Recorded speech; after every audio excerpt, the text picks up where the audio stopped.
Hello and welcome.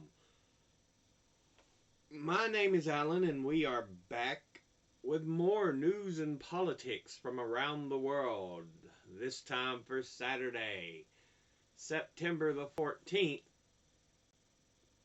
2024. We are going to have a lot to look at here. So let's jump into this here. We start off with an article from ProPublica.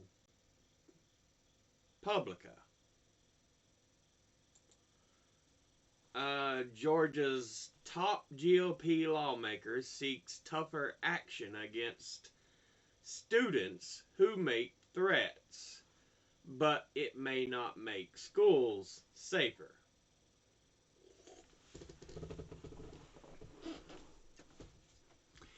To deter violence, research suggests the best strategy is not harsh punishment for threats, but a different tactic, one based on decades of interviews with mass shooters, political assassins, and people who survived attacks. Threat assessments. Students, they have an image. State and community members gather at a makeshift memorial outside of Appalachia High School on September the 5th, the day after two students there and two teachers were shot and killed.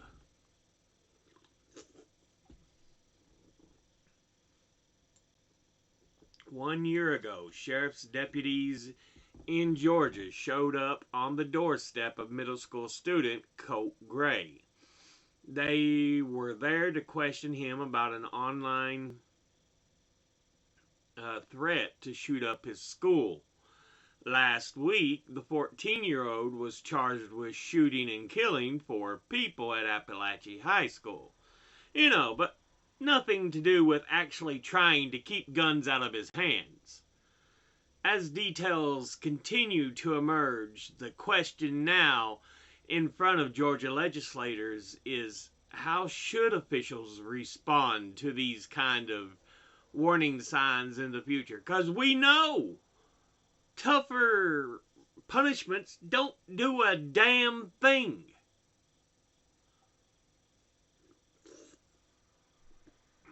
They don't. They don't do a goddamn thing.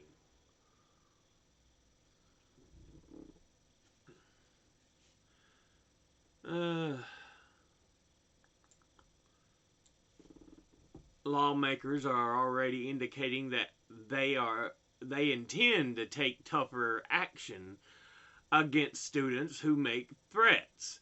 In a September the 12th letter to members of the State House Republican Caucus, House Speaker John Burns wrote that one of his objectives in the next legislative session will be to increase penalties for making terroristic threats in our schools,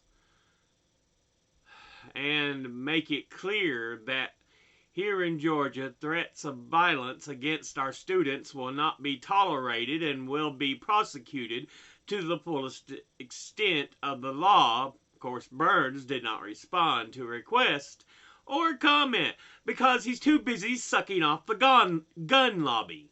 Go fuck yourself, Burns. But as ProPublica has reported this year, there can be consequences to increasing penalties, trampling the rights of children who don't pose a threat to anyone. 2 weeks before the Appalachia shooting, we published a story about a 10-year-old in Tennessee who was expelled from school for a year after he angrily pointed his finger in the shape of a gun. The article explored how a state law passed in response to last year's Covenant School shooting in Nashville that left 6 people dead requires schools to kick students out for making threats of mass violence. See, It's nothing about, well, maybe we should keep the guns. No, it's like, let's suck on the guns because we love them. We want to fillet the goddamn guns. Fuck the students. Stupid ass cocksuckers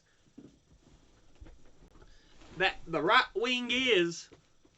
No, we can, you can, anything you do is gonna ain't gonna do a damn thing against guns, so why even try? You should try to hurt them students, though. Fuck them. Put them in jail. I fucking hate the right wing and their stupidity so goddamn much.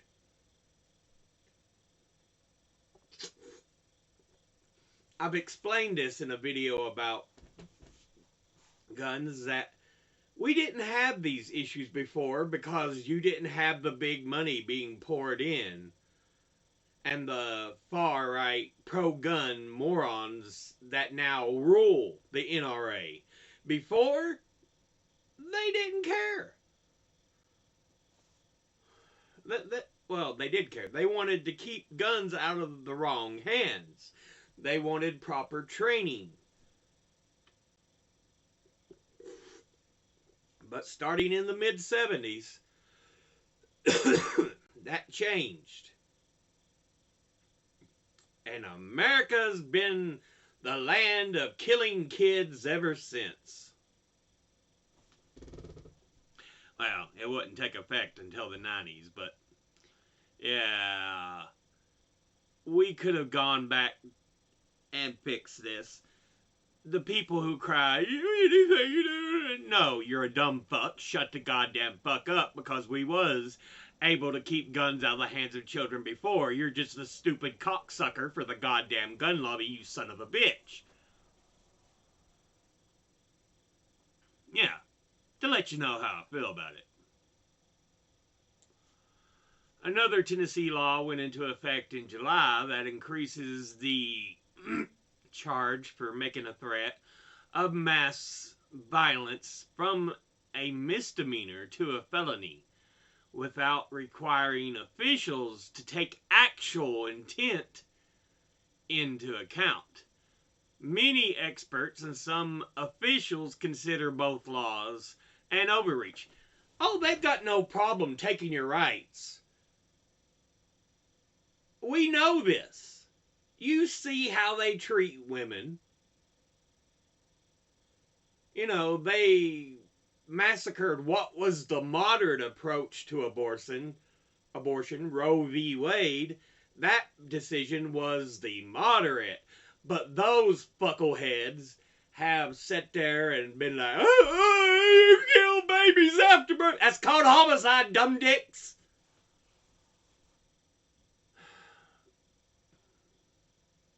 I swear, the Republican Party is the party of stupid.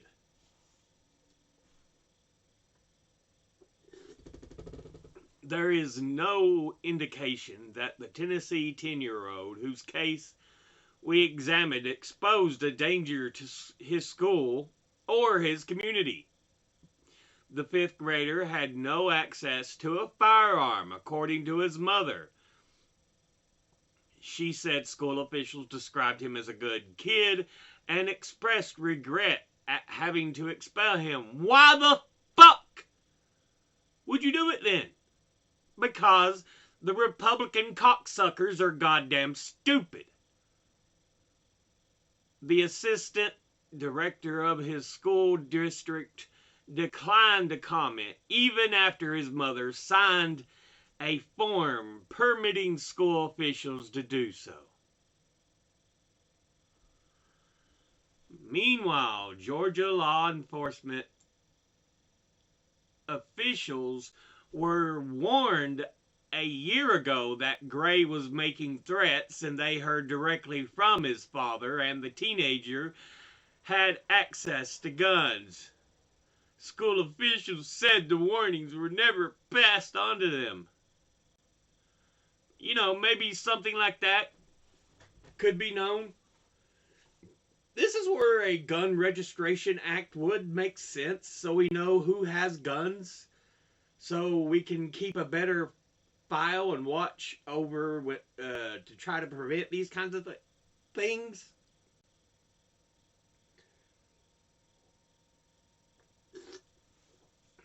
But no, I'm a poor little Republican bitch, and I fucking think I have the right to take my gun and shoot. I mean, own my gun because of the Second Amendment.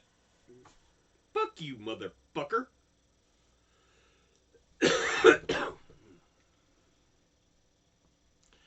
As Georgia lawmakers consider what they can do to keep students safer, experts say they should consider the implications their decisions have made for the broad spectrum of children, from the 14-year-old with access to assault rifles to the 10-year-old pointing a finger gun. Are they afraid it's going to go off?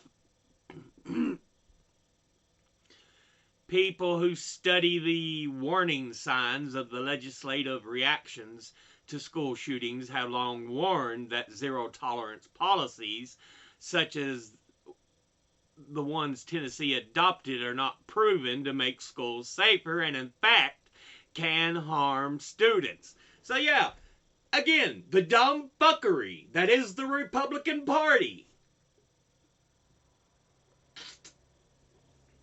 God damn. They always cried, oh, we're about freedom, freedom, except for women, because they shouldn't be allowed to have abortions. And except for other Americans who want to masturbate and view porn. Because we think only we should be I mean, we don't want kids to watch porn. That's why we're doing it. Fuck you. I'm at the point where I'm like, fuck the goddamn Republican Party. Fuck all the motherfuckers in the Republican Party. The Republican Party is the party of just shit-stained human beings. Shit. They don't even deserve to be called human beings. Fuck them. Anyway, we'll end this article here. Just kind of giving you a hint of the stupidity that we have to deal with here in America. Called, he is my freedom! That's how they fucking sound. You talk to them, we should have gun law reform. That's literally how they fucking sound. You wonder why I get so angry and everything.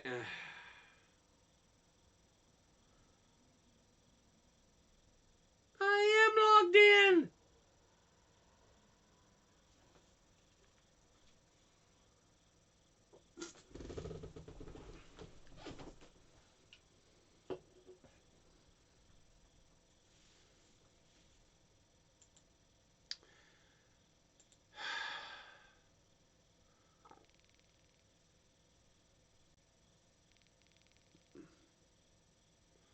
Pause on the site.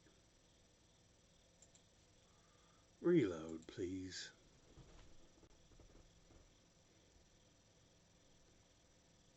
Please.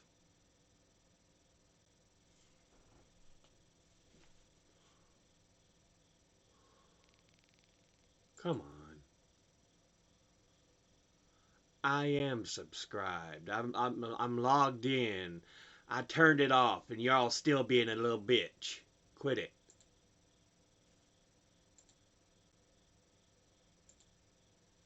Log out.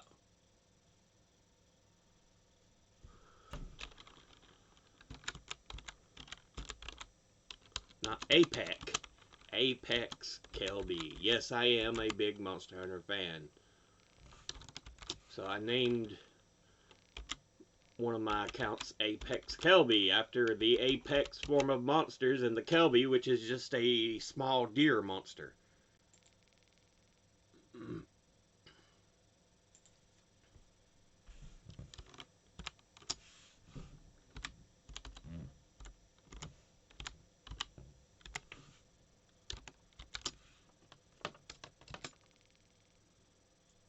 Oh, god damn you, you son of a bitch. What did I hit wrong?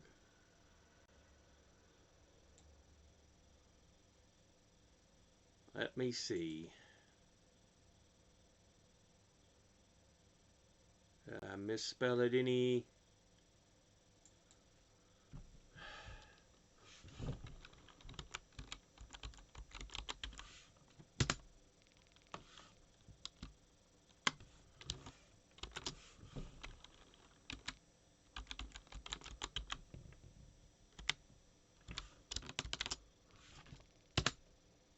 Oh, you ass.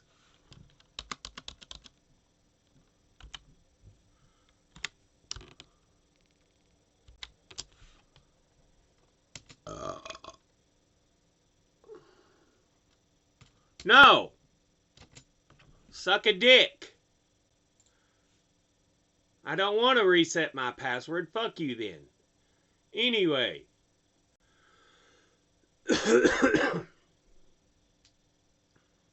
Cocksucker Harrods. It's actually a trustworthy Israel news site. But, yeah. This is from... Where'd I put my drink? This is from inequality.org. Corporate greed doesn't need a boost from anti-ESG politicians.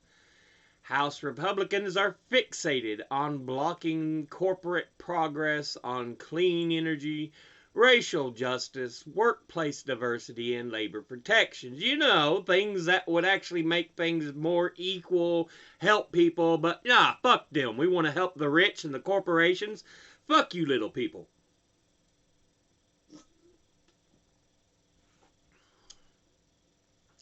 Congress needs to stop enabling corporate greed. But that's exactly what the House Financial Services Committee tried to do in yet another anti-ESG hearing it held today. ESG stands for environmental, social, and governance, which are categories that businesses use to assess performances and risk. For instance, to reduce the risk and create long-term value, businesses may seek to reduce carbon emissions. Environmental, improve working conditions through racial equity and other measures. Social, or narrow the gap between CEO and worker pay. Governance.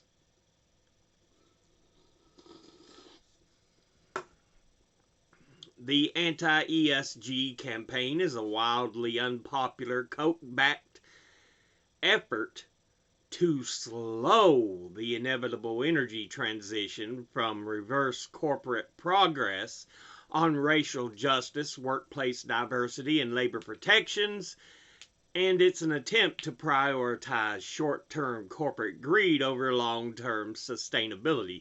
What we need is a goddamn Congress and president who's got the fucking ball sack on them to fucking backhand the corporations and the rich and powerful and say, listen, motherfuckers, whether you goddamn like it or not, it's time to do what you're supposed to do. And it's not treating you like you're fucking kings. No, we're supposed to make this country a great place to live for everybody. But you don't like that. So fuck you. But of course, they're all, let us suck the dick of the rich and powerful.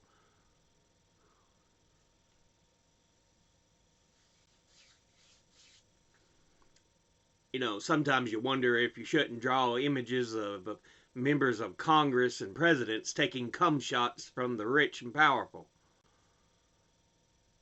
That'd be pretty interesting, AI. Just sitting there in their dress suits and everything, and going, ha!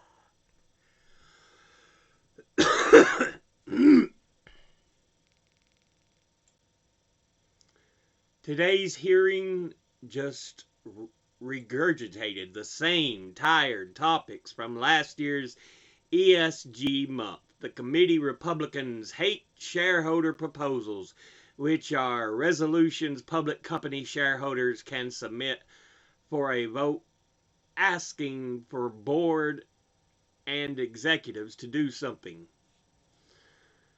For example, this year shareholders voted on measures to audit Amazon's notoriously dangerous warehouse working conditions, audit Walmart's adverse impacts on Black, Indigenous, and people of color communities, since it is the nation's largest private employer of Black workers, because often other businesses have been driven out by Walmart's assholery of just taking the whole area.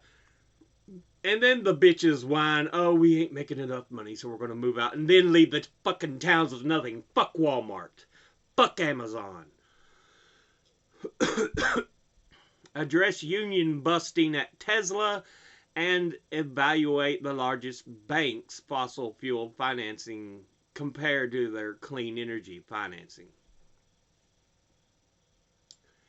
The committee Republicans are attempting to demonize and curtail the modest, mostly disclosure-based shareholder request on the critical issues of worker safety, racial equity, labor rights, and climate. Curbing shareholder democracy has been a long-time priority of the Chamber of Commerce. This corporate lobby group doesn't want shareholders to be concerned about the long-term sustainability of their investments, especially if it interferes with short-term risky corporate practices. The Republicans are also targeting large asset managers that control huge blocks of the shareholder votes and the proxy advisory firms that make voting recommendations, accusing them of being insufficiently loyal to corporate boards and executives. But in reality, the problem is that the large asset managers already overwhelmingly side with the often short-sighted interest of corporate ownership instead of supporting the long-term interest of people whose money they manage, our retirement savings.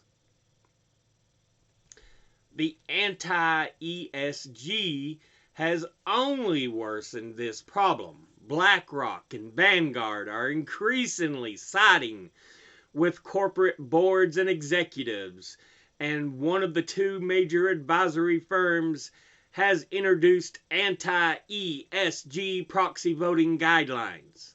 Lastly, the committee's majority is looking to clip the wings of the agency tasked with investor protection, the Securities and Exchange Commission, SEC. Already an important rule aimed at providing investors with critical information about climate-related financial risks is mired in litigation, and a rule that would provide investors with information about corporations' workforce has stalled. Now they want to roll back the authority to require corporate disclosures to investors and create a structure inside the agency to entrench the perspective of corporate boards and executives.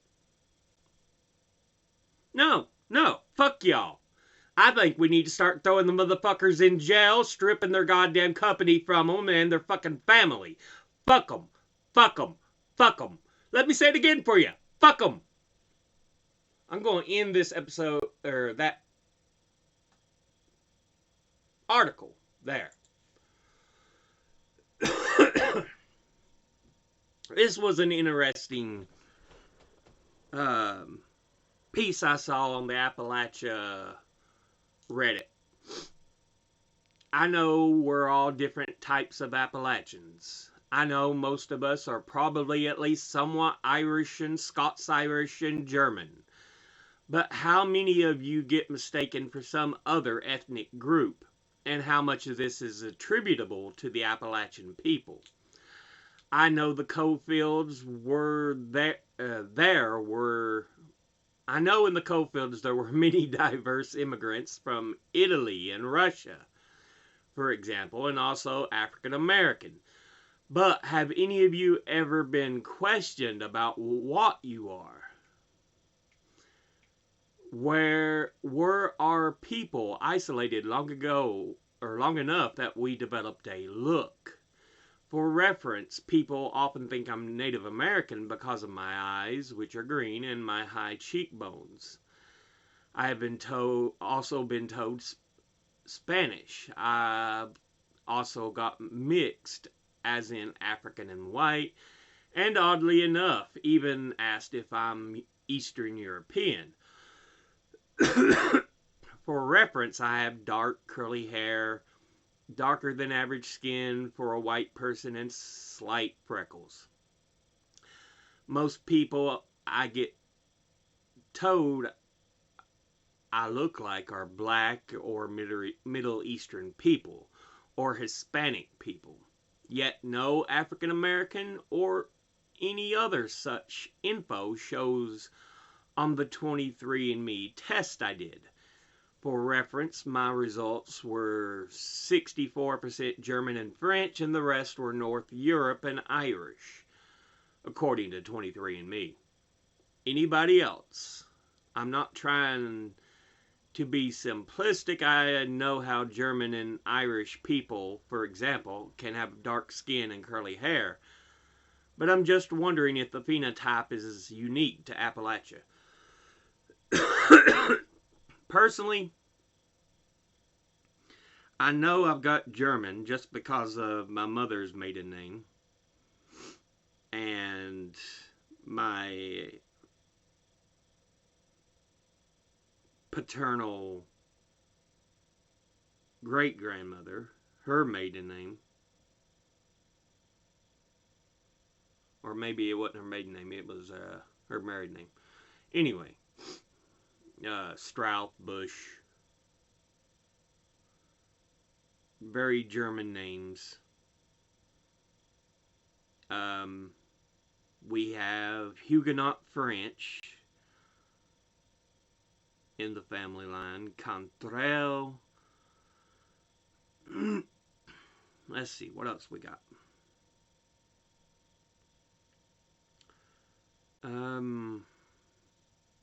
My actual last name is supposed to be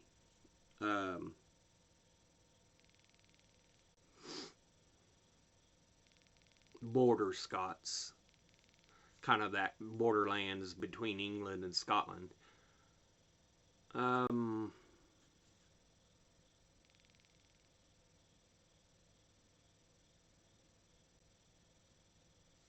then I've been told there's a chance I've got Native American blood, because it's often been suggested, and I know my mom has been suggested too that she has it. So again, nothing confirmed except the European blood.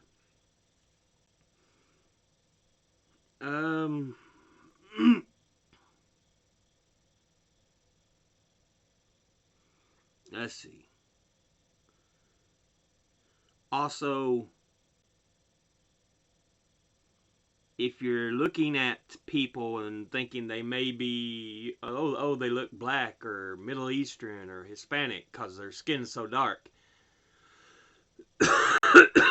not only could it be Native American, but even more so, there's a group of people from the Appalachians that are often cited to have been in the Appalachian region by the native peoples for quite a while. They said they were not native. They had traveled from another land.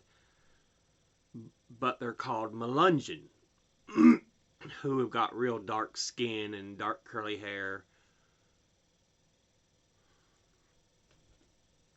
So, yeah. But from East Tennessee, my olive-skinned, curly hair sister once visited Memphis and was asked, "What are you?" A historian friend of hers once swore that were Melungeon. Turns out that were mixed Italians from that were coal mining scabs. Southwestern Virginia here. I have dark eyes and a damn good tan in the summer, so people call me Mexican all the time. Yeah, you'll see a lot of tan, dark-skinned people, even though they would classify as white, because they're not the other race, any other particular race. So they're still a majority white. God, that sounds racist. I have literally zero Hispanic ancestry. Hell, during the winter, whatever part of me is covered is as white as a ghost. Yeah. You'll see a lot of Irish heritage, a lot of red hair, fair skin. I'm really extra moon white on my daddy's side. And my daddy's side is Jewish, German, English, Irish, exotic, white bread. My mom's side is mostly unknown white and Native American somewhere. I've gotten Native American from my bone structure and my hair was dyed black. I got Asian a lot, which it was odd to me because it's literally only when my hair is black. Yeah. You'll often see cited the cheekbones, high cheekbones. You've got Native American heritage. Or I was told by a doctor of mine, he said, well, where your toes aren't fully got real space between them, that tends to be a Native American trait. So again, nothing confirmed, but I don't think Appalachians were that isolated. In my family's own history, I see family members moving from county to county to state. They stay within the region of Appalachia, but when doing so, they are still intermixing with different communities. Amusingly, this varied travel, which led to the surprising discovery that my parents, who come from two different areas of Southwest Virginia and actually had the same great grandfather. Yeah, that happens. You don't have a lot of I'm going outside of the area necessarily for a long time. So you can have like what ends up happening, family members that are like separated by a number of generations end up coming together and marrying, having kids, and later finding out, oh, we're generational back family. Because we've got this same ancestor in common, It happens. I've seen it. My ancestors are Irish, French, German, and Scottish. I have olive skin and blue eyes. I've been asked if I was Greek, Italian, and if I had Native American in me. My sister is much shorter than me with fair skin. My brother is fair-skinned with sandy blonde hair, and they say I must be from the mailman. Yeah, apparently my father and brother, younger brother, and older brother, they're all redheaded. I was born redheaded. Didn't take long. My hair darkened and turned black. So, yeah. So it's like I got a little bit from my dad, and then my mom, which has dark hair on her family side. That's apparently where I got it. But yeah.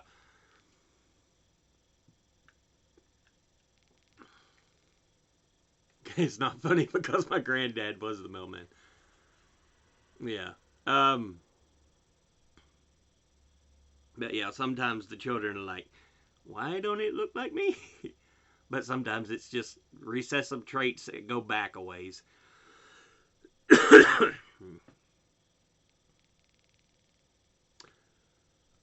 But yeah.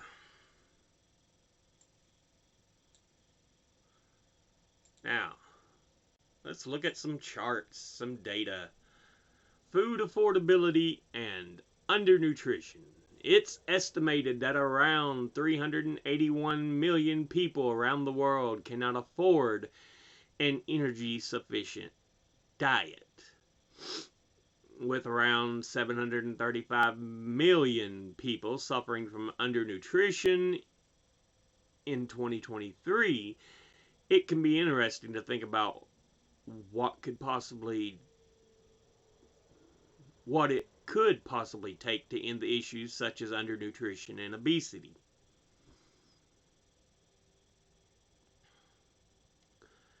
So yeah, diet cost by percentage of daily income.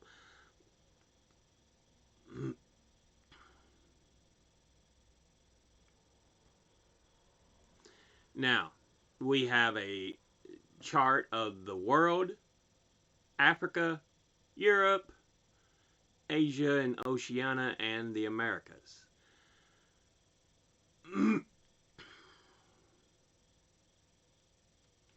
And they've got different color circles, and those are charted by being at the very bottom, nutrient sufficient, just enough to keep you alive. Well, not even really enough to keep you alive.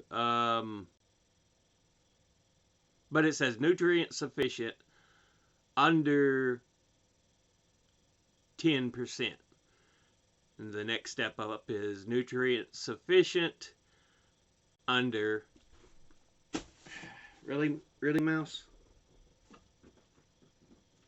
Come here. Come here.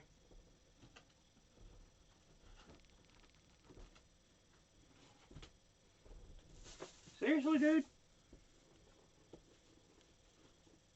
I don't care what you like. Nutrition sufficient under 33%. Nutrient sufficient under 50%. And then we get to energy sufficient under 25%, meaning lethargic, lackadaisical. You just don't have the energy to do stuff really. Energy sufficient, 33%. Energy sufficient, 50%. And then, of course, we've got healthy diet, under 10%. Healthy diet under 25%. And healthy diet under 33%. So, we look at this. The world at the furthest end, yeah. At the furthest end down here,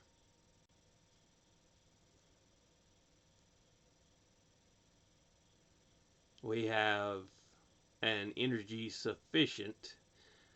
That's what you'll see, these dark red. They're energy sufficient, energy sufficient, energy sufficient, based by 50%, under 50%, under 33, under 25. So those, yeah. Africa struggles. Of course, we know they're dealing with hunger issues all the time. Asia and Oceania. You have a few in the 33%, under 33%, and then the under 25%.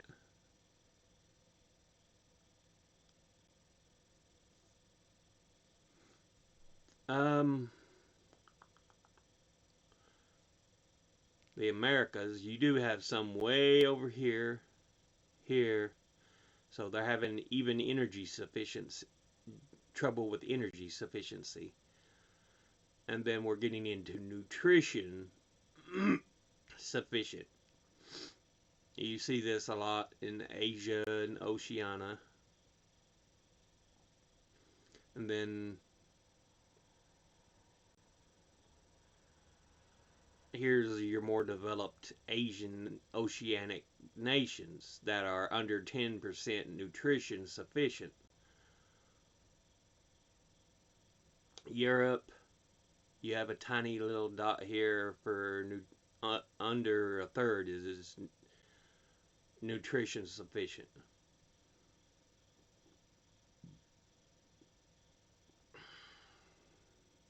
Let's see. Less than a third is healthy diet.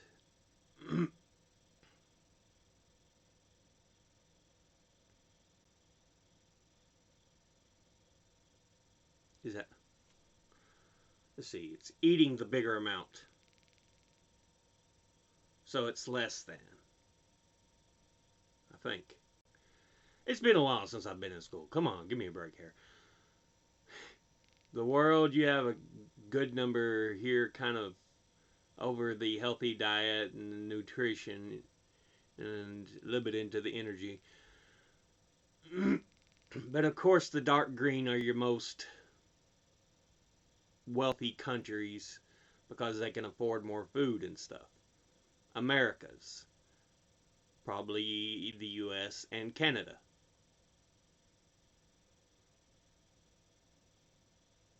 Only less than 10% have a healthy diet, so doing pretty good. Europe, look how many are dark green as well. You get to Asia and Oceania, you're still nutrition's issues. None of them really are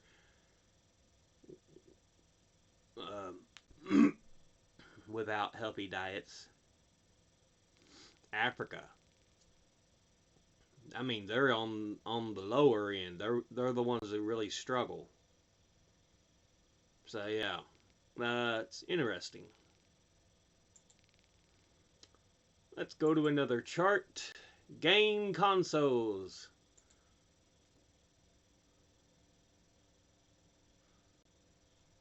Console launch prices and how it equated to 2024 US dollars.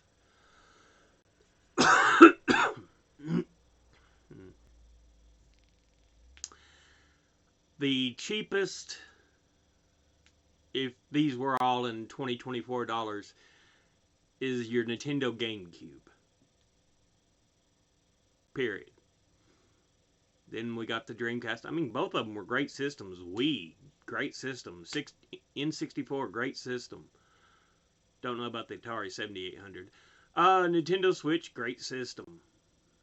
SNES, Wii U, Sega Genesis, TurboGrafx 16, the NES. It's kind of in the middle there because it really revolutionized gaming. The original Xbox, PlayStation 4, the Atari Jaguar, PlayStation 2, the Sega Master System, the Microsoft Xbox Series X and S, the PlayStation 5. I still need to get one. The original Sony PlayStation, I still have. No, I don't have my original. I have my PlayStation 3, which plays original PlayStation discs. There are a rare number of them that went out like that.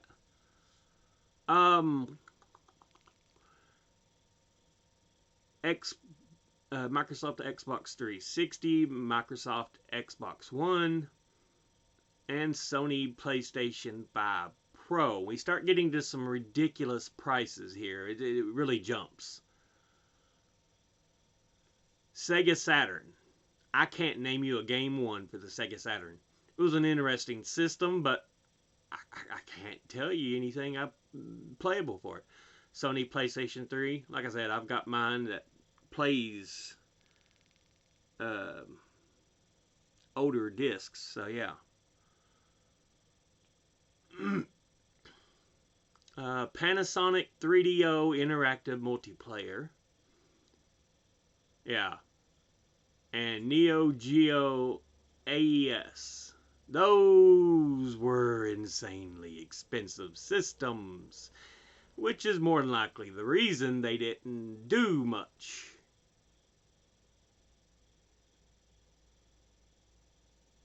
But yeah, interesting look at how the prices have changed over the years. Walmart versus Amazon revenue growth from 2000 to 2023. Yeah. They both start looking at the revenue in the year 2000. You can already see Walmart's up here because it's been around for a while. But yeah, Amazon, I don't think it even began until the late 1990s. So yeah, it's a little struggling business online because online was still relatively online stores were still a relatively new concept. You get to 2000, let's see, 2005, it's taken off a little bit. People have heard the name. Again, at the beginning of Amazon, it's like it was known as a bookstore. Walmart, though, was the monster. It still is the monster. And yeah, just killing in revenue.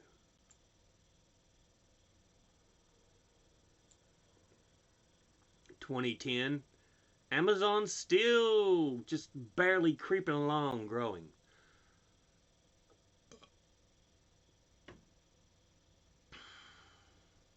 So yeah, but it's slowly growing. Walmart's, they hit almost a bump here and they kind of flatten out before growing again.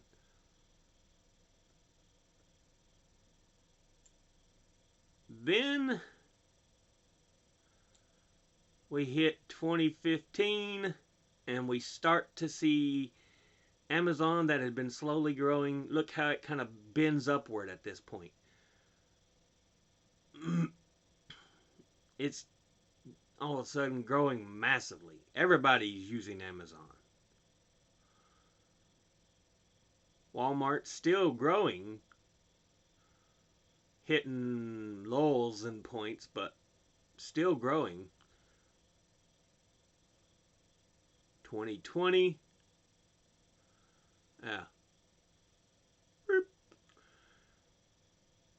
So it's already closed the gap on Walmart. But Walmart's just chugging along. Like I said earlier, they move in, they end up causing other small businesses to close down because they can't compete. And then if they can't get enough money, they're like, screw this community. And the community's left with nothing. That's why I hate these two assholes. Honestly, both of them are horrible. Yeah. Now, let's look at some pictures from history. Rare photograph of Archduke Franz Ferdinand and his wife Sophia during their tragic visit of Sarajevo in 1914. It's tragic because that is where the Archduke would be assassinated and help spring all the hidden alliances that would send the world into the First World War.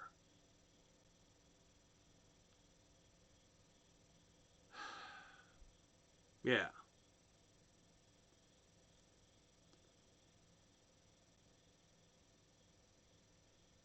It's just amazing.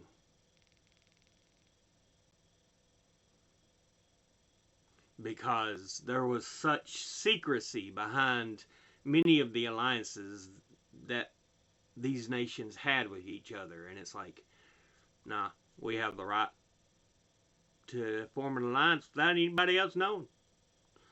But this happened over and over and over. And so all these hidden alliances were all of a sudden sprang when these countries were trying to go to war. Pitu, pitu, pitu, pitu, pitu, pitu, pitu. It's like a ping pong. Well, it's like a game of pong. Let's see. Queen Victoria and her personal servant, John Brown, at Balmoral Castle in Aberdeenshire, Scotland, circa 1868. Yeah, Queen Victoria.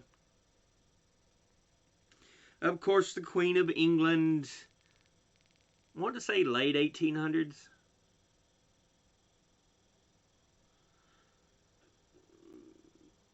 I mean, the whole area was named after the Victorian era, where it's like, I'm all about being properly covered ladylike.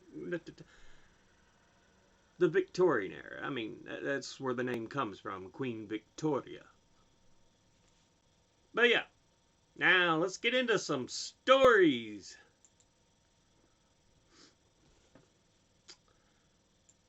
Officer in Tyreek Hill's detainment had 6 suspensions and numerous reprimands, records show. Miami-Dade officer Danny Torres was on administrative duty pending an is on administrative duty pending an internal investigation into the September 8th incident with the Dolphins wide receiver. So yeah, the Florida officer investigated over Miami Dolphins star Tyreek Hill's traffic stop and detainment had been suspended 6 times previous to their encounter, received several written reprimands, and was at the center of numerous complaints according to his employee profile. So yeah, we already know he was a bad egg. But of course, he stayed on the force. From the AP, Arizona's 1864 abortion ban is officially off the books. Yeah, they used this ban as a way to try to ban abortion after Roe v. Wade was overturned. Arizona Representative Stephanie Stahl Hamilton takes a selfie with Arizona Governor Katie Hobbs after Hobbs signed the repeal of the Civil War era near total abortion ban on May the 2nd, 2024 at the state capitol in Phoenix. Yeah, Arizona's Civil War era ban on nearly all abortions officially is being repealed Saturday. The western swing state has been whipsawed over recent months, starting with the Arizona Supreme Court deciding in April to let the state enforce the long dormant 1864 law that criminalized all abortions except when the woman's life was jeopardized. The state lawmakers voted on a bill to repeal that law once and for all. Again, Roe v. Wade was the moderate angle, the moderate form of how abortion was to be taken in the U.S., and dumbasses were like, no, we gotta get rid of it.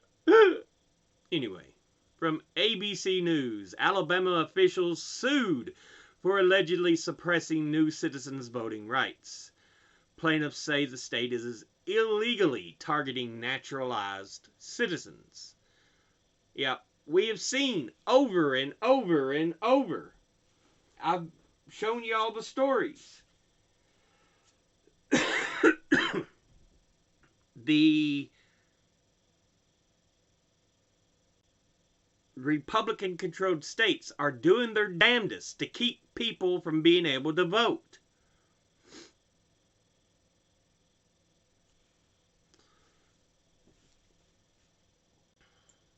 Yeah. According to a poll, 38% of Americans don't believe Joe Biden was legitimately elected president. You notice it's always at 38 to 43%. His stupid cult. Like, Trump's king, he's God, he's master of ruler of the world. It's like, seriously, guys? Seriously? From the AP, Austrian woman is found guilty of fatally infecting her neighbor with COVID-19. Wow. A woman in Austria was found guilty of fatally infecting her neighbor with COVID-19 in 2021, her second pandemic-related conviction in a year. According to local media, a judge sentenced the 54-year-old on Thursday to 4 months suspended imprisonment and an €800 fine, equivalent to $886.75 for grossly negligent homicide. Yeah, all these science deniers and COVID deniers. The right-wing stupidity ran rampant in this world. From AP News, judge frees Colorado paramedic convicted in death of Elijah McClain from prison. The Colorado paramedic convicted in the death of Elijah McClain, a black man whose name became part of the rallying cries for social justice that swept the U.S. in 2020, is being released from prison after the judge reduced his sentence from 4 years, to 4 years of probation Friday. Judge Mark Warner said during the ruling that Peter Kachuniuk had to make quick decisions the night of the arrest as the highest-ranking paramedic at the scene, the Denver Post reported. He also noted a background of no previous criminal history and good character after Kachuniuk, who had an 18-year career as a firefighter and paramedic before he was convicted.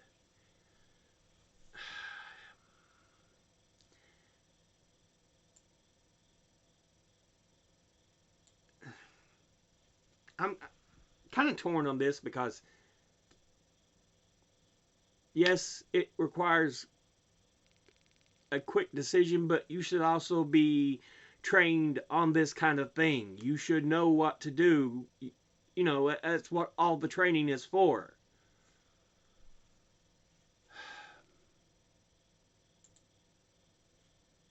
From The Guardian, Zimbabwe orders a cull of 200 elephants amid food shortages from drought.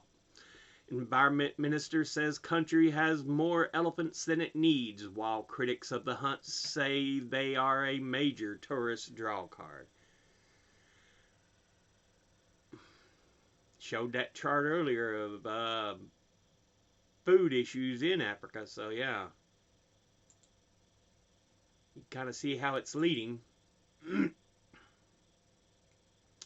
This is from Salon.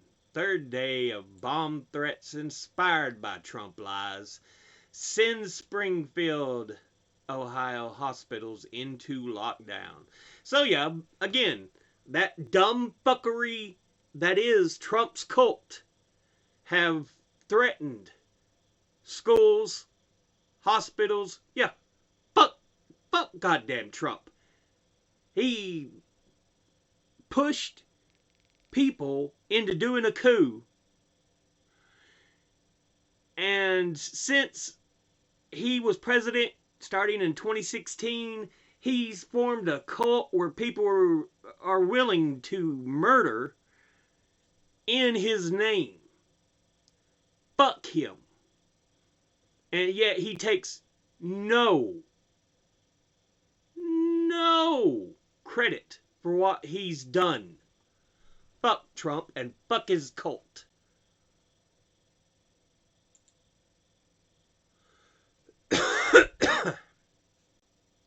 Anyway, from Newsweek.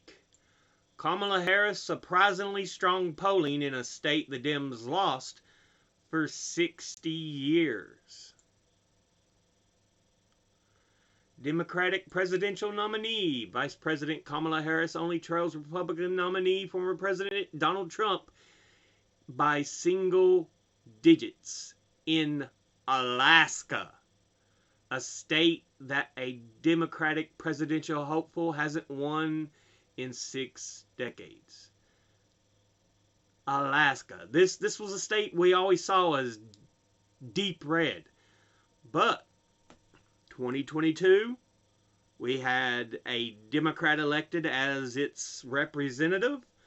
And it may be voting presidentially Democratic. It has a chance to. That's how many people are fed up with Trump. They're fed up with this bullshit. But again, some people are so brainwashed into the two-party dumb shittery. Yeah.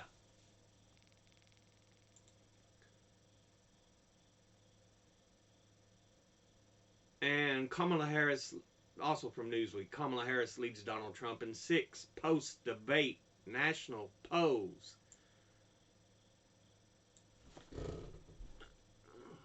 Leading Trump in the popular vote, according to 6 opinion polls conducted either after or during Tuesday's presidential debate between the two rivals in Philadelphia.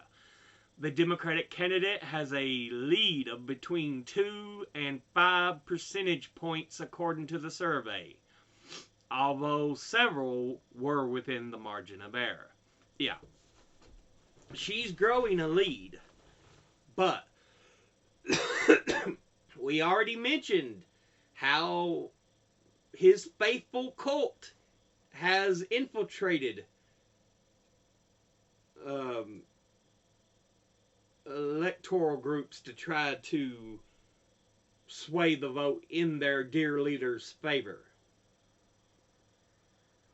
So it's far from a finished thing. Even though she's clearly whipping his hide.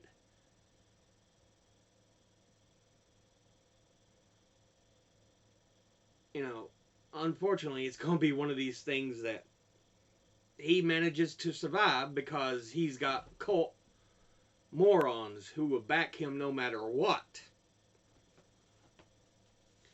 But yeah. From The Guardian. Killing a baby after birth is homicide and legal nowhere. What is Trump on about? Yeah, he keeps making this claim. I saw them killing them even after birth and aborting them even. You don't abort a baby after birth. That's called murder, motherfucker. He keeps making this claim. Like he keeps making the goddamn claim about Haitians eating cats and dogs and ducks and birds and all kinds of shit. He's spewing these fucking lies and acts like people should believe him. And it's like, you're a dumb son of a bitch. Why do people still think you are the greatest thing since fucking sliced bread?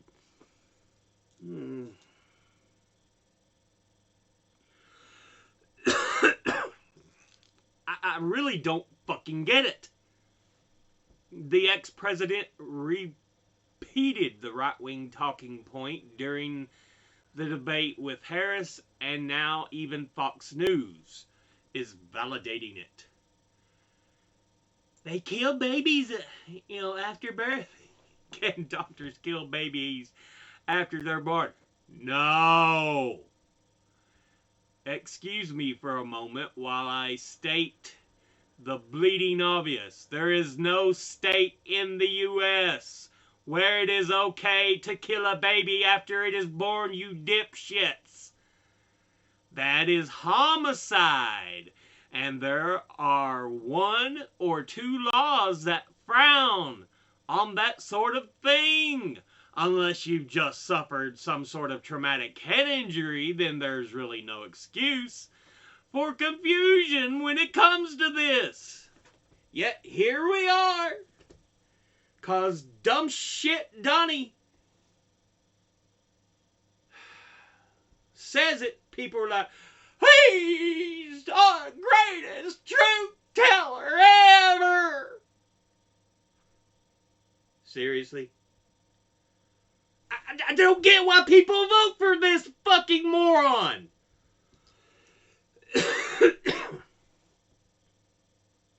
Do you like being exposed as a cultist or a moron yourself? Is that a sexual kink of yours or something? I don't get it. I don't fucking get it.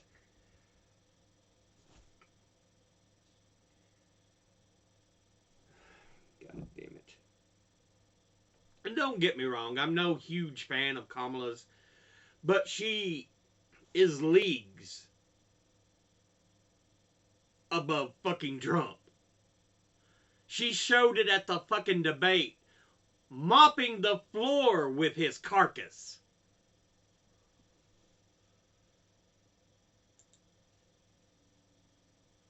This is from Cincinnati.com. J.D. Vance shares social media post about immigrants cooking pets in Dayton, another city in Ohio, and the city refutes it.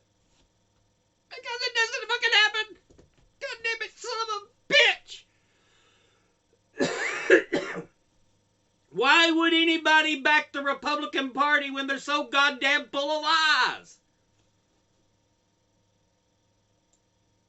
They're bursting at the goddamn seams with lies and lies and lies. Let me say it again for you, motherfucker. Lies. God damn.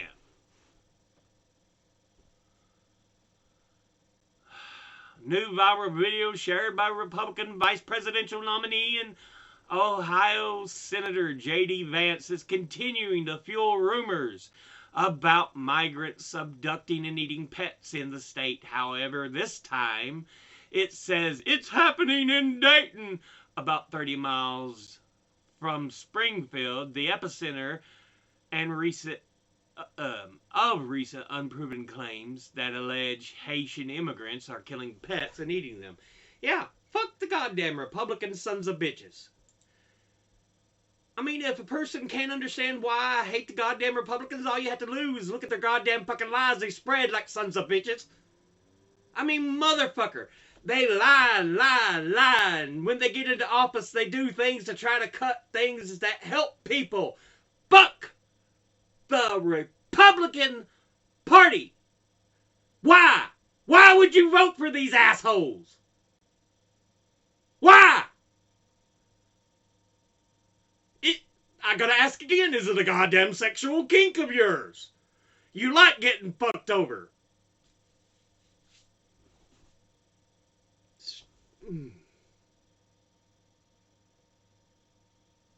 Anyway, this is from Common Dreams. Analysis shows Trump loyalists have infiltrated election boards in key states. Yeah, this is why I say the election, even with Kamala pulling a lead, is far from over.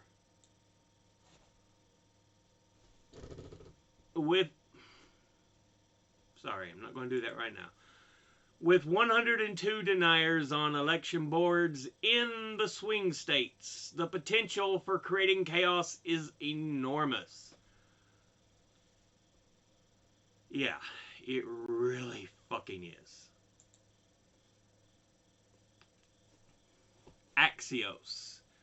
Trump pledges largest deportation in U.S. history, starting in Ohio and Chicago. You know, the sites of the two immigrant stories he spread that are fake as fuck.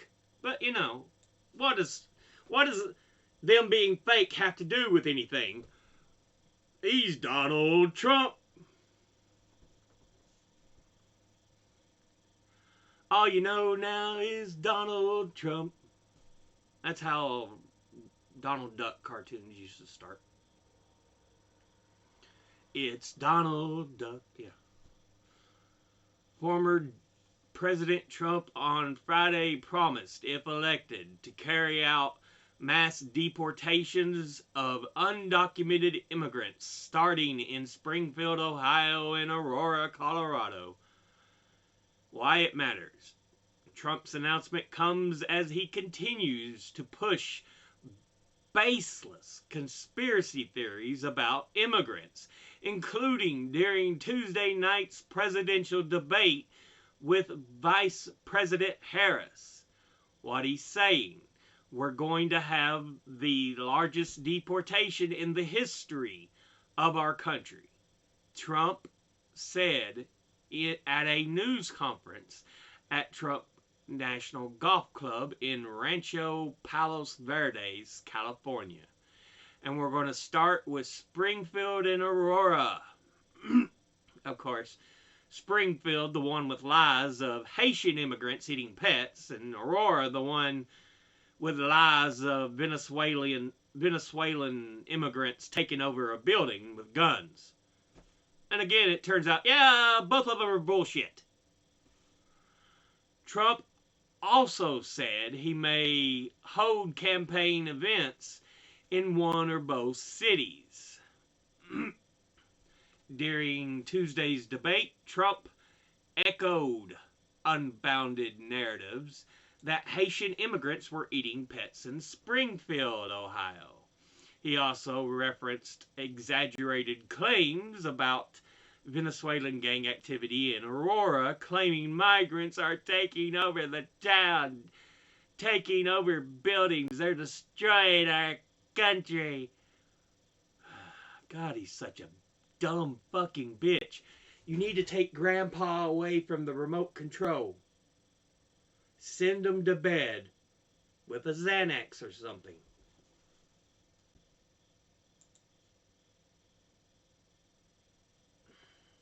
Anyway, we have an image here a Redditor took. Well, not just an image, but time lapse. And this is one of the things from it, frames, I guess you could say. And it shows all the meteors during the night. Really pretty, I think.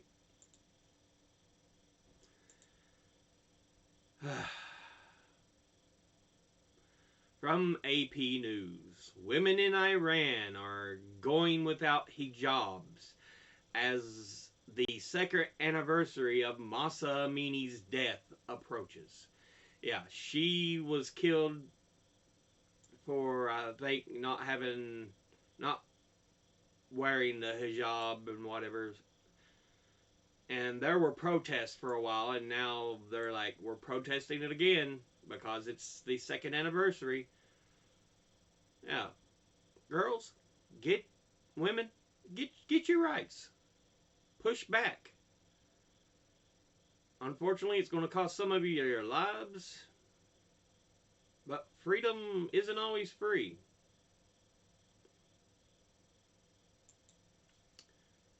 From the Japan Times, North Korean missiles rained down on Ukraine despite sanctions. Yeah. Russia's having to use weapons and ammo from other nations because it's burned through its own. It's struggling. No matter what it says, it's struggling. North Korea has continued to supply advanced short-range ballistic missiles to Russia in defiance of sanctions meant to prevent Pyongyang from developing such weapons and Moscow from importing them, according to a report by a weapons research group. So yeah, we know that China, North Korea, they've been providing certain things to Russia, trying to say, hey, look, here you go, this is what we can provide.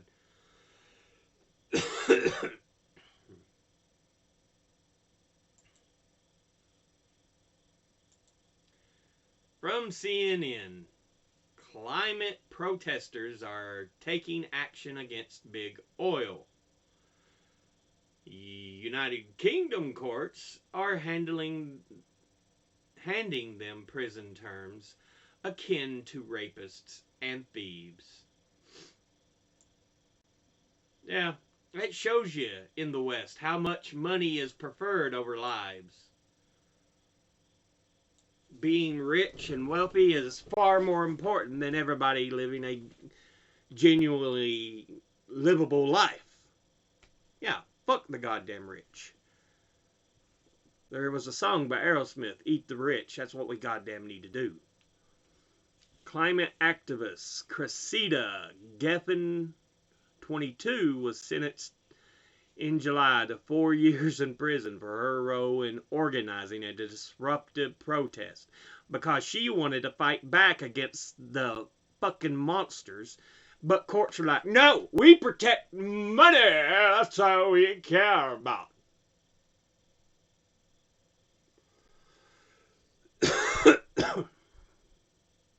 Her crime?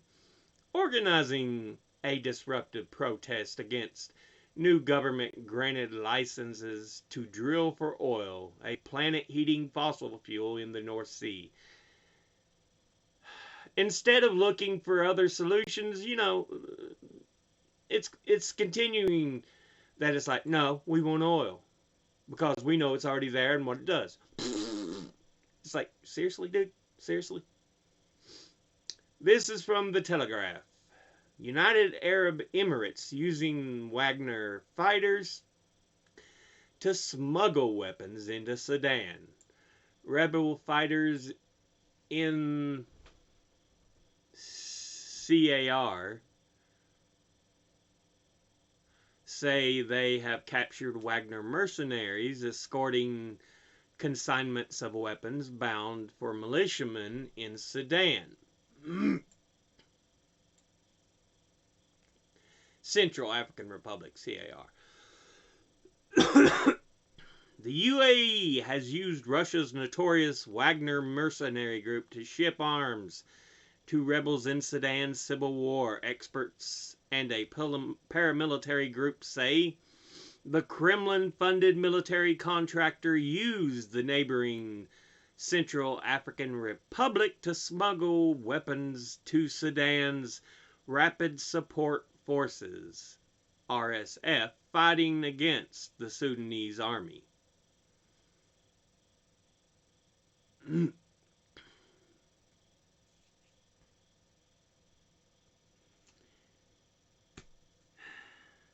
know, Africa, monetarily, one of the poorest nations in the world. I say monetarily because often your rich countries spend their time raiding African nations. Instead of helping, doing things you could to help develop them. Why should I help when I could just take what I want? And it's like, seriously, dude? Seriously? Okay, gonna pause you.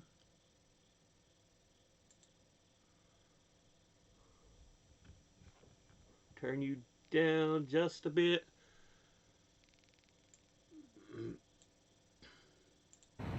We're getting a first look into the past of the Miami-Dade police officer who was reassigned to administrative duty following the tough takedown of Dolphins star receiver Tyreek Hill. Miami-Dade PD released Officer Danny Torres. Yeah, this is Miami officer Dano Torres who is at the center of the Tyreek Hill traffic stop and was previously suspended multiple times and investigated at least 13 times for using excessive force. Surprise, surprise. A police officer who uses excessive force. That's shocking. Oh. Torres's employee profile Friday showing Torres served as many as 50 days of suspension in 6 different incidents between 2014 and 2019. 6 incidents over 5 years. It's at least one a fucking year.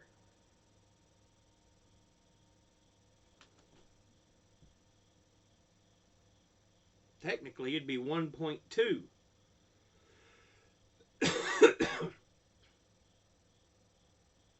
If you were to do the math. I think that's what that would equal out to. The longest suspension was for 20 days. He also received 4 written reprimands. Of the complaints he received, he was cleared of many, but 8 were sustained in an internal investigation. Those included improper use of force and conduct unbecoming of an officer, as well as improper use of his body camera. We spoke with Craig McQueen, a retired assistant chief with the City of Miami Police Department, to help us better understand the file. I can tell you there are police officers that go their whole career and won't have as much activity as this young man has. One of the things that stands out to McQueen is that Torres has discourtesy complaints in his file. Discourtesy complaints is basically the officer's communication skills. Discourtesy complaints of the mouth. It's how officers speak to people, how they interact with people. Like I said, they need military training for discipline and stability. They absolutely need it. Because too many of them are too quick to go off and just attack a person. Like done here with Tyreek Hill, like the cop who went into the woman in the nightgown's house and shot her while she was making hot cocoa tea. I can't remember. She was boiling water. He got angry, pulled out his gun, and shot her. Even though she was asking for help.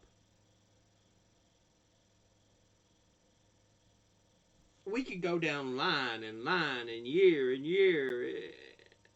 There's no call for this bullshit. But over and fucking over it goddamn happens. His records also showed 13 instances of use of force. Some of those resulted in injuries like bruising and cuts, but the report does not say who was injured. The report also does not give context or details for each disciplinary action. But Torres's personnel file also shows praise for the veteran officer. From 1998 to 2023, he's been given nearly 36 commendations. The most recent were for dedication to service and professionalism in May of last year. Professionalism. Yes, I'm very professional. Get the fuck out of the car and on the ground! Yeah, professionalism. Officer Torres is currently on administrative duty, but his attorney is asking for him to be reinstated. The attorney representing Officer Torres says that his client will not be making any public comments until the investigation is complete. Reporting live in Doral, Lorena. Anyway.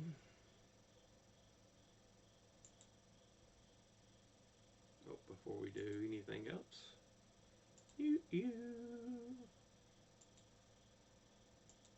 That's my money. Alright. Officer Harry Chapman, who stole $900 from man he arrested, has accepted offered plea. He doesn't admit guilt, but accepts punishment and a maximum of 2 years probation. So he doesn't even go to jail. It's just you're on probation. Don't do anything while you're on probation. You get caught with anything illegal, you do anything illegal, then you go to jail.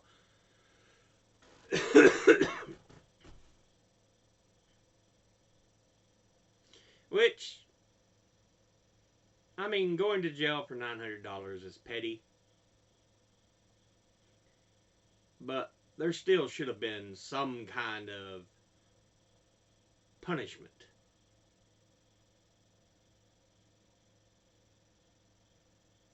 This is your money? Yes, I heard him crumble it up. Thank you. Thank you. That ain't my money. That's Why that? This is your money? Yes, I heard him crumble it up. Thank you. Thank you. That ain't my money. That's my money right there. Sir, you've been watching me the whole time. I seen you take it. I seen you crumble it. Sir, Just that count is it. not me. If I'm right, it's gonna be around $1,000. If I'm right, and like I told you, I just went to Wendy's. I seen you steal. No, sir. New at 4, a former Charlotte-Mecklenburg police officer took a plea today in a case where he was accused of stealing $900 from a suspect. We showed you this body cam video back in June when it was released. The incident happened in March. Former officer Henry Chapman was accused of stealing the money from a man who was in custody. Well, today Chapman took what's called an Alford plea. That means he gets to maintain his innocence while accepting the judge's punishment. Chapman will now serve a maximum of 2 years probation and complete a CBI course, and that's a cognitive behavioral intervention course that's designed to help people prevent future criminal charges. Do you see anything? No, yeah, look, no cap. I'm not even gonna touch it. It's blue hundreds right here. It's all the blue hundreds are right there behind that. So yeah, cognitive behavioral course. 2 years probation.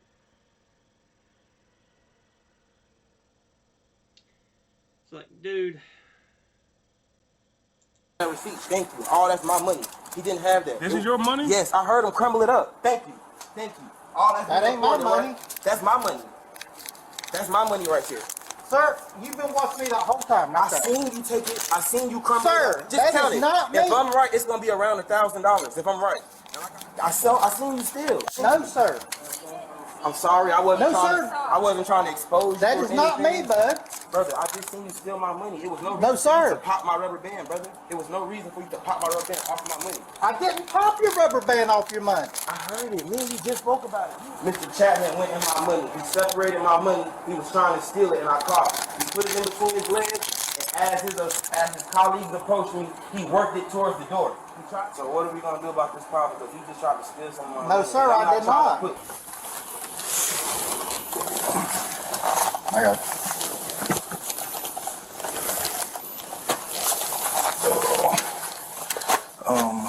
Sergeant Burke and one of his detectives will come and speak to you, all right? So, just chill out, relax. Do you need anything? No, I just want to apologize to everyone. I say, man, one of these things, dude. And I'm sorry. I hear, brother. Anything to drink or anything, man? No. Alright. Just want to say I'm sorry. I got you, brother. Don't know if he did it, but yeah. Unfortunately, we're seeing too many crooked cops out there. So it kind of goes against you as an individual when you're a cop and you see so many crooked cops. Israel settlers poison Palestinian livestock in occupied West Bank. So again, they're trying to really commit an ethnic cleansing. Fuck Israel.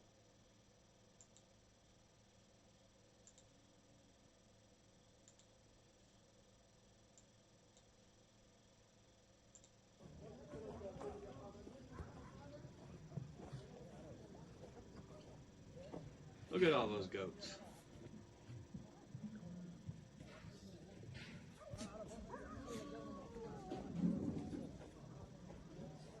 And don't sit there and say, maybe it was something else. It was the chupacabra. Oh! Please. As many crimes as we've seen the IDF commit, Israeli citizens commit, if you try to make a claim that, no, what then? Sure. Okay, this video does include violence, blood, but yeah. German police knocked a protester unconscious in Berlin. Protester now is in critical condition.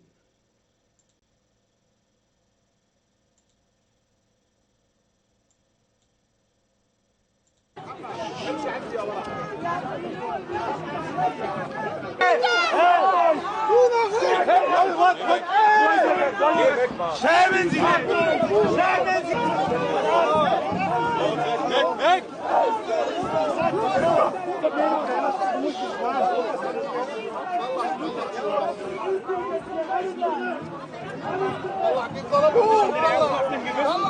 Stolz drauf!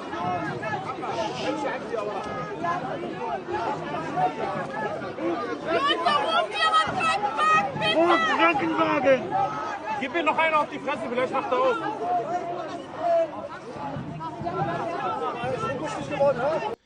There needs to be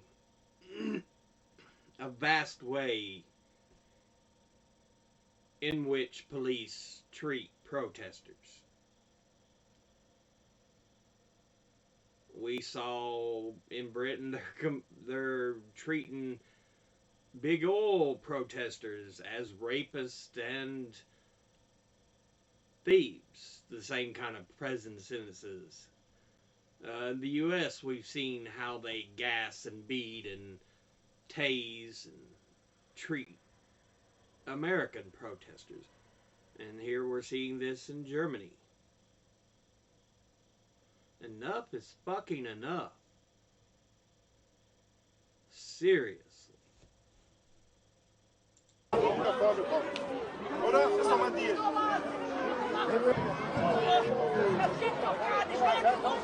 Was hat er gemacht? Er hat was gehoben.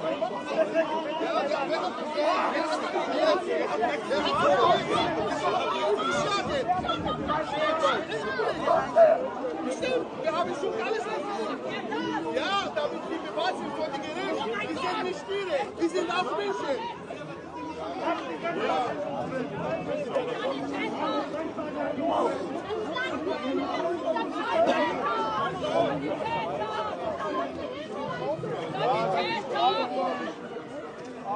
Er sagt, er kommt keine Hilfe.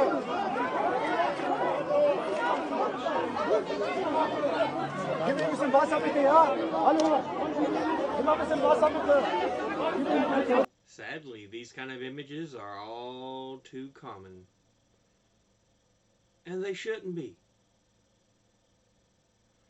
Police are not about law and order, they're about control and obedience. That's what they act more like. Wasser! Bitte, ja! Komm, gib mir ein bisschen Wasser! Wasser? Wasser, vielleicht Funkschuh. Hier. Nein? Wollen wir den Augen mal aufmachen? Warum mit Gewalt, ja? Wir sind doch Menschen, ja? Seid ihr nicht menschlich? Ich mache deine Aufnahmen unbedingt. Weil wir machen danach nicht عربي ولا ألماني؟ عربي. نعم؟ عربي. بعدين نلاحق الموضوع بدنا الفيديو اللي عم بتصوره. ضروري كثير. خد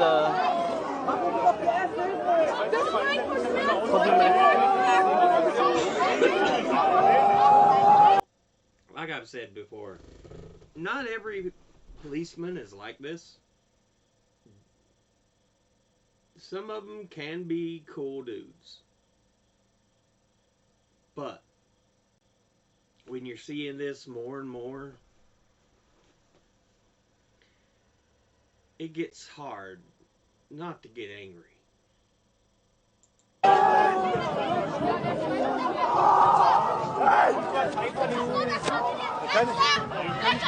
Hallo, hey!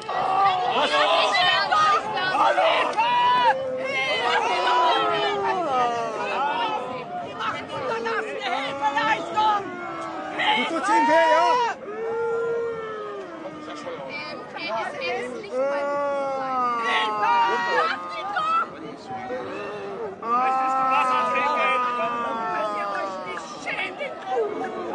Schämt euch! Schämt euch!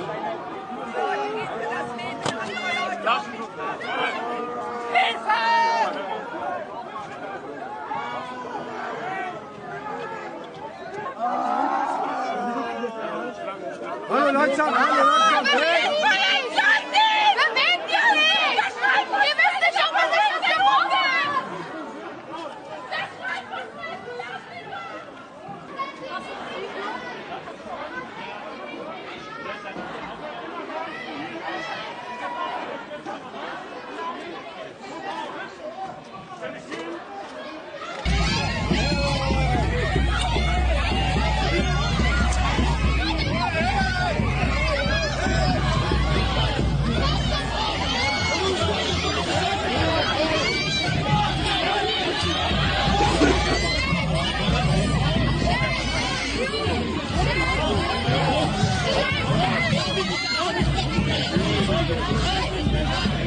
If you don't. I mean, seriously. Final video here. Boom, boom, boom.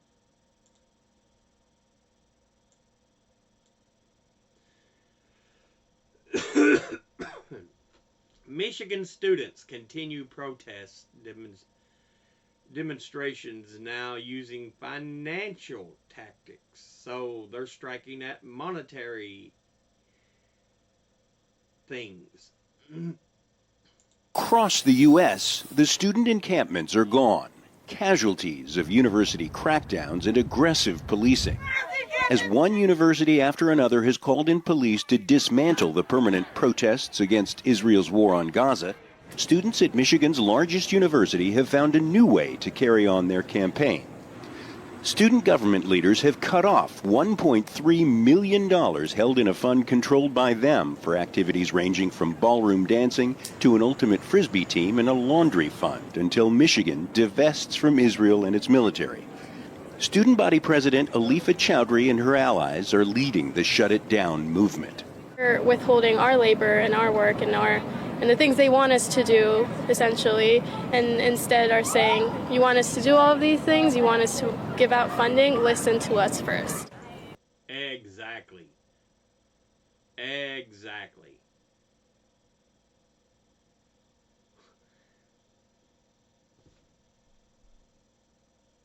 Yeah.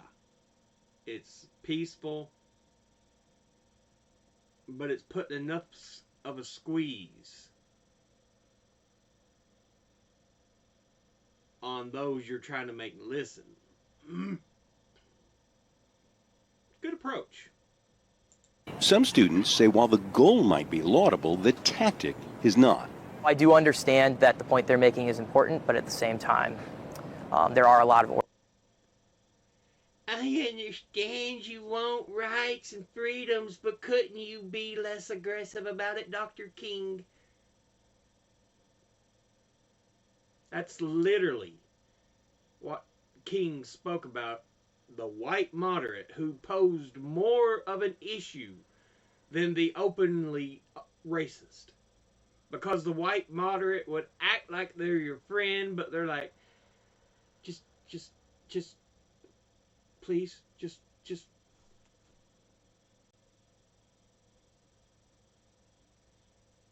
And that's what we're seeing here. Orgs that are struggling right now. It's fighting what the students really want and really need. That's funding student organizations, buses to the airport during breaks, as well as even funding the student cupboard that gives students free food for those in need. The university leaders who are cracking down on student protesters are acting under pressure from donors and Republicans in Congress who are investigating allegations of anti-Semitism.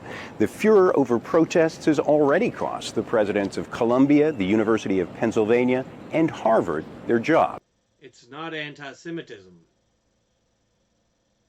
They're not saying anything about hate against, they don't like Jews, da, da, da, da, da. No, they're like, just divest. Because ultimately you're funding a genocide. That's all we're asking. But everywhere you go, you hear, it's big, it's big, oh my God. It's anti-Semitic. Seriously, guys? Seriously? The University of Michigan has responded aggressively, persuading the state's attorney general this week to issue arrest warrants for 11 student protesters. Now university administrators say they will cover student activities directly instead of through the fund controlled by the student body. So student government leaders say they will now go one step further, using their $1 million-plus fund to pay for scholarships for Palestinian students. We can. Look.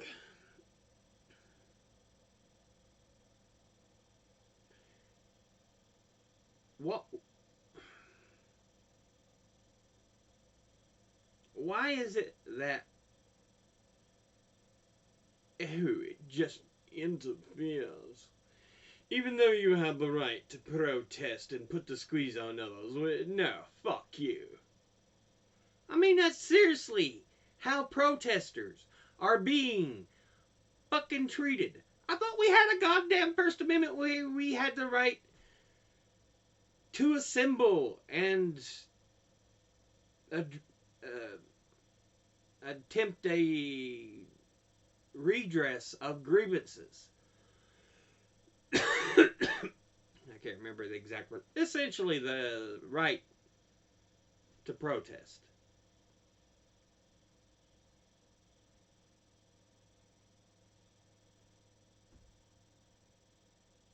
But no.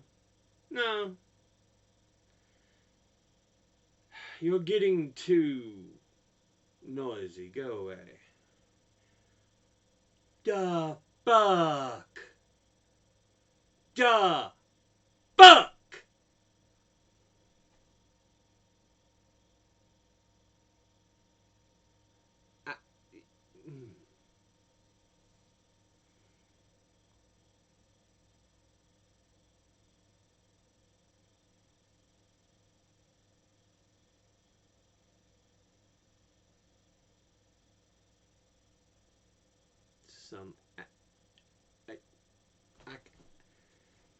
I don't understand this bullshit sometimes.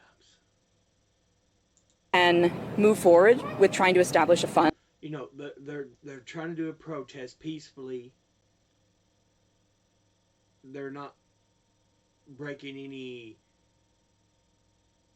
physical. But because it affects them,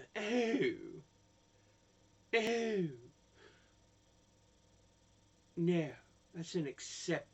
I'm a rich man and I deserve my money. Take these little twits away. And it's like, seriously? Seriously? When actually trying to protest has an effect, you turn aggressive.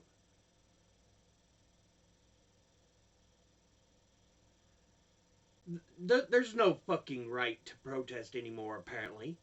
Nah, fuck the First Amendment.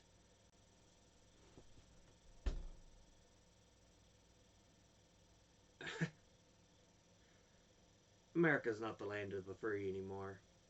It's just not. It's just not. For students in Gaza to come here and to make reparations for the fact that we are still materially complicit in the genocide.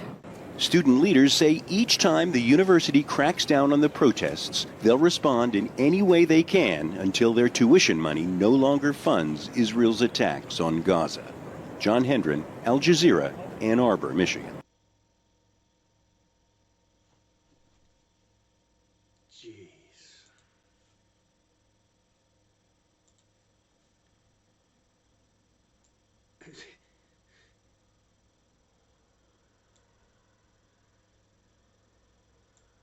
I'm just so tired of this stupidity in America.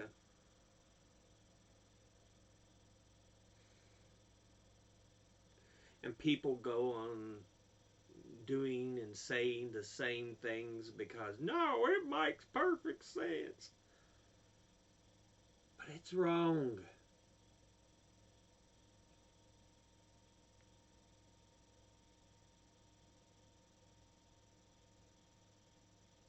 God, it gives you a headache sometimes. Anyway, as always, educate thyself, think, read, study, learn. Someone tells you something you have trouble believing, ask them to cite their sources. I'll be putting my links and sources in the description box below the video. Thank you all for watching. I'll see you all in the next one. Until then, later.